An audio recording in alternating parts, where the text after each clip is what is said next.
I'm going to lift my voice because it's a new day. For nearly 50 years, Dale Evans and Roy Rogers looked like the perfect couple. America watched them ride horses into glowing sunsets and sing happy trails with bright smiles and easy charm. On screen, they seemed happy and united, like a fairy tale brought to life in the Old West. But behind the cameras, Dale often felt like she did not truly belong. She later said their marriage was like a beautiful cathedral with small cracks running through it. From the outside, everything looked strong and grand. Inside, there were quiet struggles and deep loneliness. Before her death in 2001, she finally spoke honestly about the silence she felt, the sadness she carried, and the private moments that hurt her heart. Many people wondered why the Queen of the Cowgirls stayed so long in a marriage that sometimes caused her pain. The truth is not simple, and it begins long before she ever met Roy Rogers. Dale Evans was born as Frances Octavia Smith on October 31, 1912, in her grandparents' home in Uvalde, Texas. Her family lived in a small town called Italy, Texas, which had only about 1,000 people. For most of her life, she believed her birth date and name were correct. However, in 1954, after she lost her passport papers, she requested a copy of her birth certificate from the Texas Bureau of Vital Statistics. When the document arrived, it shocked her. It said she had been born on October 30th, not October 31st, and that her real name was Lucille Woodsmith. Even her mother believed the record was wrong. Dale decided to keep the name and birthday she had always known. She quietly let the mystery remain unsolved and continued living as she always had. As a child in Italy, Texas, her father worked long hours running a hardware store and farming. Her mother stayed home and taught her how to read, write, and do arithmetic before she even started school. Because of this early education, Frances entered her first classroom already ahead of other children her age. She also began singing at her local Baptist church. The church felt safe and warm, and her small voice filled the room with surprising strength. When she was only 3 years old, she stood in front of the church congregation and sang. The adults were amazed by her confidence. It was more than a sweet moment. It was the beginning of something important. Every Sunday, she continued to sing, slowly building courage and learning how to stand in front of people without fear. When she turned 7, her uncle spoke excitedly about rich cotton fields in Arkansas and the promise of better money. In 1919, her family moved to Osceola, Arkansas, hoping for a better life. But the reality was not as bright as the stories. The cotton crops suffered from floods and boll weevils, and mosquitoes filled the air at night. Life became difficult. Still, school brought hope. Her teachers quickly noticed how advanced she was and moved her from first grade to third grade within half a year. Her younger brother, Hillman, also tried to adjust to the new town. Even though life was hard, Frances continued to shine in school. By the age of 11, however, the pressure of moving ahead so quickly became too much. She had skipped grades and found herself in 8th grade much younger than her classmates. The stress overwhelmed her young mind, and she suffered a severe nervous breakdown. Her family was frightened. Doctors ordered her to stay in bed for months so she could rest and recover. Even during this time, she continued taking piano lessons. She loved to create her own melodies instead of practicing the usual scales, which frustrated her teacher so much that he eventually quit. After months of recovery, she returned to school as a high school freshman at just 12 years old. She was talented and strong, but she had already experienced emotional strain at a very young age. When she was 14, she attended a courthouse dance in Osceola and met an 18-year-old named Thomas Fox. They fell in love quickly and decided to run away together. In January 1927, they eloped to Blytheville, Arkansas, lying about their ages to get a marriage license. The marriage did not last. Thomas left her twice within the first 6 months. In November 1928, she gave birth to their son, Thomas Tommy Fox Jr. By 1929, at only 17 years old, she was divorced and raising a baby alone. Her parents had moved to Memphis, Tennessee, and she joined them, hoping to rebuild her life. Life as a teenage mother was extremely difficult. She was only 15 when she gave birth, and she faced judgment from others in her community. The Great Depression began, and jobs were scarce. Thomas eventually left for good, filing for divorce and abandoning both her and their son.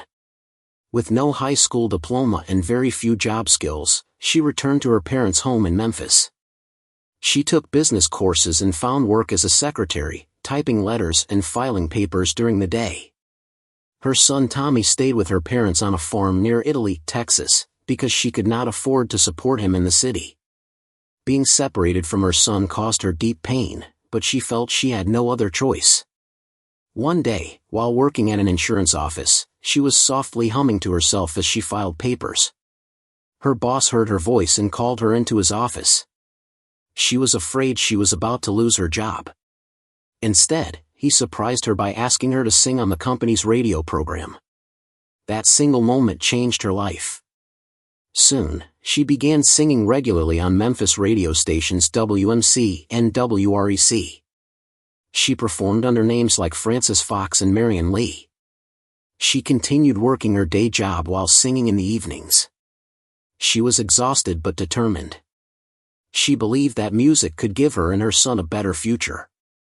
In 1930, she moved to Chicago, hoping for bigger opportunities. Instead, she faced poverty and fierce competition.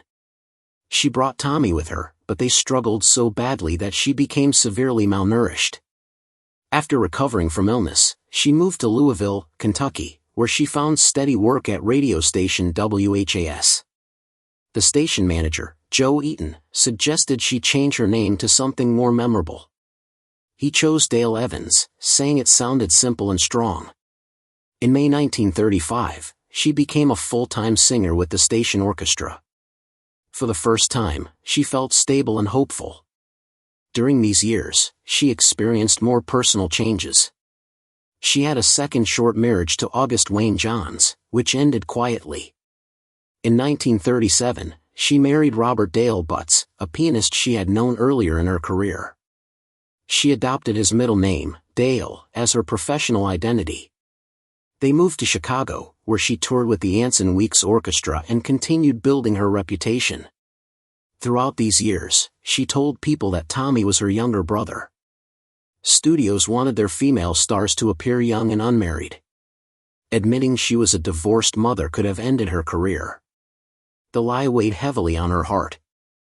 As the 1940s began, her voice reached a national audience through CBS radio programs such as News and Rhythm and The Chase and Sanborn Hour. Hollywood soon noticed her talent. In 1942, 20th Century Fox signed her to a film contract after hearing her radio performances. She made her film debut in Orchestra Wives, which featured Glenn Miller. Although she was excited to act, the studio forced her to continue pretending Tommy was her brother. He quietly agreed to protect her career. She appeared in several films, including Girl Trouble and Swing Your Partner. In 1943, she starred alongside John Wayne in An Old Oklahoma. The success of that film showed she was well suited for Western stories. Republic Pictures signed her in 1944, believing she would be the perfect co-star for Roy Rogers. Her first film with him was The Cowboy and the Senorita. The audience loved their chemistry. On screen, they seemed natural and joyful together. Dale met Roy Rogers while filming that movie in 1944. The film was released on May 13, and from the first scenes they shared, there was a spark between them. At the time, Roy was still married to Arlene Wilkins, but the connection between him and Dale was clear. The studio noticed it, and so did the fans. Their partnership would soon become one of the most famous in Western film history, leading to marriage and decades of performing together.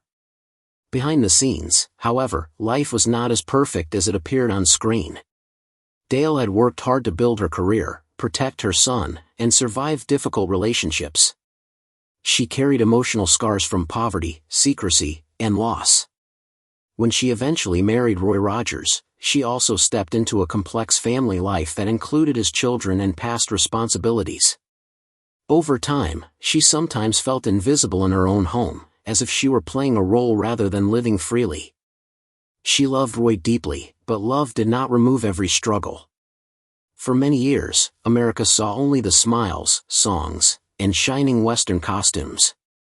They saw two stars riding into sunsets together, symbols of faith and hope. Yet Dale Evans was more than a cheerful cowgirl. She was a woman who survived heartbreak, poverty, illness, and loneliness. She made painful choices to protect her career and her child. She carried secrets for nearly 2 decades before finally telling the truth about Tommy being her son. When she finally spoke openly later in life, she did not do so with bitterness. Instead, she shared her story to show that even strong, famous women face hidden struggles. Her life was filled with success, music, and love, but also with sacrifice and quiet pain. The cracks in the cathedral were real, yet she remained standing inside it, holding on to faith and determination. Dale Evans's journey was not a simple fairy tale. It was a story of resilience, talent, and a woman who kept singing even when her heart was heavy. Republic Pictures quickly realized how special the partnership between Dale Evans and Roy Rogers was. The studio wasted no time and placed them in more films almost immediately. Dale moved from being just another contract performer to becoming a leading lady, while Roy's position as a top Western star grew even stronger. Audiences across America fell in love with them. Their partnership felt natural, warm, and exciting, and moviegoers eagerly waited for each new release. In 1944 alone, 4 films starring the pair were released: The Yellow Rose of Texas, Song of Nevada, San Fernando Valley, and Lights of Old Santa Fe. The studio worked at an incredibly fast pace. Each film was shot in about 2 weeks and cost around $50,000 to produce. Dale and Roy barely had time to rest. They moved from one script to another, often living on set, memorizing lines, rehearsing songs, and filming scenes back to back. Even though the schedule was exhausting, the audience response made it worthwhile. Their popularity kept rising, and their names became known everywhere. Republic Pictures built much of its Western success on their shoulders. The momentum continued into 1945 and 1946. 6 more films were released, including Utah, Bells of Rosarita, Along the Navajo Trail, Roll on Texas Moon, Home in Oklahoma, and Out California Way. Each movie strengthened their image as the perfect Western couple. Roy's famous Palomino horse, Trigger, often stole scenes with his beauty and intelligence. The films blended music, romance, action, and wide-open landscapes, creating a world that felt hopeful and adventurous. As they worked side by side for long hours, Dale and Roy formed a deep connection. Their on-screen chemistry felt real because they understood each other's rhythm and style. But in November 1946, everything changed.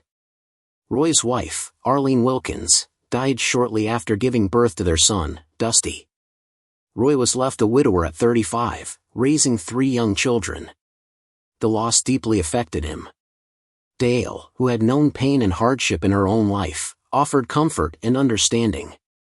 What began as friendship slowly grew into something deeper. Their shared experiences of struggle and loss brought them closer together. On December 31, 1947, Roy and Dale were married at the Flying L Ranch near Davis, Oklahoma. The location was meaningful because they had filmed Home in Oklahoma there.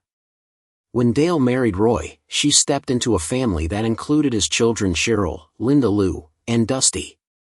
At this time, she also revealed a secret she had carried for years. Tommy, whom she had publicly called her younger brother, was actually her son from her first marriage. Roy accepted the truth without hesitation. Instead of judging her, he embraced both her and Tommy. Their marriage began a journey that would last more than 50 years. After their wedding, their film career continued strongly. They starred in Apache Rose in 1947, followed by Susanna Pass and the Golden Stallion in 1949. Bells of Coronado was released in 1950, and Pals of the Golden West came in 1951. Their real-life marriage added warmth to their on-screen performances. Audiences could see that their love was genuine. However, the entertainment world was changing. Television was becoming popular, and the traditional studio system was slowly fading. Dale finally felt free after revealing the truth about Tommy. Years earlier, when she signed with 20th Century Fox, the studio forced her to hide her past as a divorced teenage mother. She had even been told to change her age. For many years, she carried the burden of that lie quietly. When she finally spoke openly about Tommy being her son, she felt relief. Roy stood by her side, and Tommy became a recognized part of the family. In 1951, television opened a new chapter for them with The Roy Rogers Show. The show premiered on December 30, 1951, and ran for 6 seasons until June 9, 1957, producing 100 episodes. It became popular at a time when American families enjoyed stories about the frontier and simple Western values. Sponsored by General Foods, the show earned strong Nielsen ratings. On the show, Dale played the owner of the Eureka Cafe and Hotel in the fictional town of Mineral City. Roy played a rancher who stepped in whenever trouble appeared. Pat Brady added humor, especially with his funny Jeep, Nellie Bell. Trigger and Roy's dog Bullet also became beloved characters. Fans sent thousands of letters. Trigger became so famous that he left his hoofprints in cement next to Roy's handprints at Grauman's Chinese Theater in Hollywood. Roy treated Trigger kindly, using gentle signals instead of harsh training methods. He even brought Trigger into hospitals, carefully leading him upstairs so sick children could see the famous horse. During this period, Dale wrote what would become her most famous song, Happy Trails. She quickly wrote the lyrics on an envelope and taught the song to Roy and the Sons of the Pioneers just minutes before a radio performance. She wanted a song that felt truly Western. In 1952, they recorded it for RCA, and it became the closing song of their television show. The tune became part of American culture and is still remembered as one of the most loved Western songs ever written. The show even received an Emmy nomination in 1955. Although it did not win, its popularity continued through reruns in the early 1960s. Dale's talent as a songwriter extended beyond Happy Trails. She wrote many gospel and country songs, including The Bible Tells Me So, which became a hit in 1955. Her music touched people deeply and strengthened her reputation as more than just a performer. In 1950, Dale gave birth to a daughter named Robin in Los Angeles County. At first, there was joy and excitement. Soon after birth, doctors noticed that Robin had Down syndrome and later discovered she had a heart condition. Doctors advised Roy and Dale to place her in an institution, claiming that raising her would harm the rest of the family. Roy firmly refused, and Dale agreed. They brought Robin home and loved her completely. Robin lived only 2 years, but her short life brought powerful lessons to the family. In August 1952, when other children in the home became sick with mumps, Robin also fell ill. She developed serious complications and died on August 24, 1952, just 2 days before her second birthday. Dale was devastated. In 1953, she wrote a book titled Angel Unaware, imagining Robin speaking from heaven. The book sold more than 500,000 copies and changed many people's views about children with special needs. After Robin's death, Roy and Dale continued to grow their family through adoption. They eventually raised 9 children. Their family included Tommy, Cheryl, Linda Lou, Robin, and several adopted children, Dodie, Sandy, Mimi, and Debbie. They welcomed children from different backgrounds at a time when interracial adoption was uncommon. Their home was filled with both joy and challenges. Sandy had suffered abuse before joining the family and struggled with emotional and physical difficulties. Dale later wrote Salute to Sandy, sharing his story. In 1964, tragedy struck again when Debbie, who had just turned 12, died in a church bus accident on Highway 101 that killed 8 people. Roy was recovering from neck surgery in the hospital when it happened. Dale had to gather strength before telling him. She later wrote Dearest Debbie in 1965, once again using writing to cope with grief. In 1965, another heartbreak followed. Sandy died at age 18 while serving with the 3rd Armored Division in Germany. The official cause was asphyxiation from vomiting. The loss was devastating, especially coming so soon after Debbie's death. Dale rarely spoke publicly about it. In 1962, Roy and Dale hosted a variety show on ABC, but it lasted only 13 episodes. At the time, it seemed like a small disappointment, but later it became meaningful because it was one of the last television appearances Debbie made before her death. As the years passed, Dale began speaking more openly about her personal struggles. She admitted that she often felt lonely in her marriage. Roy traveled frequently and followed a strict routine. He was firm and disciplined, and his word usually ended all discussions. Dale sometimes felt unheard, especially when she disagreed with his parenting methods. She described their marriage as a beautiful cathedral with cracks. From the outside, it looked strong and perfect. Inside, it carried grief, silence, and emotional distance. Yet both of them continued showing up for each other and for their family. Dale's faith was shaken by the loss of her children. She questioned God and struggled deeply. Roy handled grief quietly, while Dale needed emotional closeness. Writing became her comfort. She published more than 20 Christian books, sharing her faith and her pain. Her honesty helped many families facing loss. For decades, she also carried guilt about hiding the truth about Tommy. Even though Hollywood had pressured her, she still blamed herself. Later in life, Roy and Dale opened a museum in Victorville, California, displaying Trigger, Bullet, Nellie Bell, costumes, awards, and memories from their long career. Fans visited to relive the past, but Dale sometimes felt trapped by her public image. Roy died in 1998 at the age of 86, ending their 50-year marriage. Dale, now in her mid-80s, faced declining health. She had suffered a heart attack in 1992, a stroke in 1996, and needed pacemaker surgery in 1999. Even so, she continued appearing on her show A Date with Dale, speaking warmly about faith and hope.